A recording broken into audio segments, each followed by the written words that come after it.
which we'll then have an opportunity to talk about other things. I think we have to first understand how Dr. King became the leader and the thinker that we know today. And in order to understand him and his development, his intellectual formation, his moral and spiritual formation, we have to go back to the black extended family, the black church, and the experience of being black in the segregated South in the 1920s, 30s, 40s.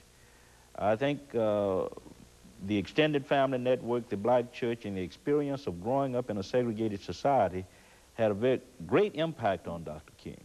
And you can't understand him without understanding those formative influences. Then you move to his education. Then you move to his development as a leader and a thinker. Then you move to his development as a world figure. But I think we have to first understand those formative influences. Let's look at those formative influences during this segment here.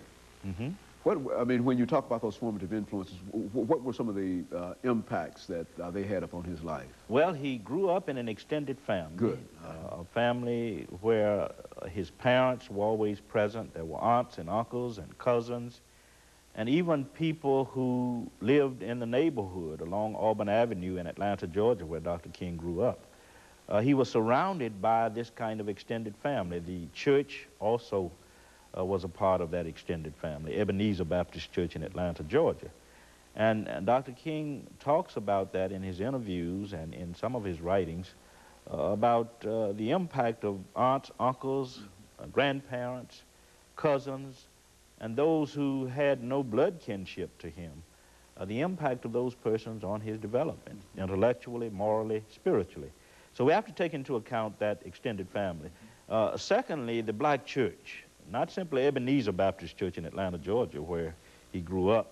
His father was pastor of Ebenezer in the 1930s, 40s, 50s, 60s, 70s. But Ebenezer Baptist Church taught him an understanding of the gospel as it relates to issues of social justice. Because Reverend Martin Luther King Sr., Dr. King's father, was heavily involved in boycotts in Atlanta. He fought for equal pay for black and white teachers. He fought for equal powers for black and white policemen.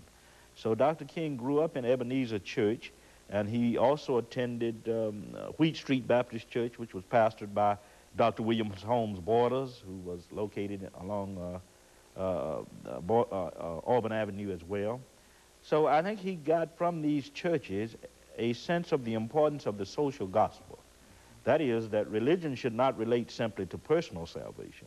It should also teach us a sense of social responsibility. And I think the black churches in Atlanta were very, very important in that regard. I think you have to also take into account Morehouse College, because at Morehouse College between 1944 and 1948, Dr. King was exposed to black preacher intellectuals like Benjamin E. Mays, George Kelsey, Walter Shivers, Samuel Williams, others, who taught him that religion should be not simply spiritually satisfying, but socially relevant as well. You must take into account the black neighborhood of Atlanta. And in the black neighborhood of Atlanta, he experienced a sense of community. And I argue that his earliest understanding of community developed out of his exposure to a black neighborhood in Atlanta where there was a strong sense of the importance of church, a strong sense of the importance of extended family, and so forth. And so these three elements helped to make Dr. King what you believe he would eventually become. Exactly. And it was out of those formative years that it was very easy for him to launch into some of his other activities. Exactly right. Later on. Now, what were some of those other areas that you broke down? We caught those three formative years. Now, what were some of the large topics beyond that? I think we have to take into account his education at Crozer Theological Seminary in Chester, Pennsylvania, and his education at Boston Theological Seminary, Boston University. Because at Crozer and Boston, he sort of received a kind of conceptual framework to articulate ideas that he had brought from the black church.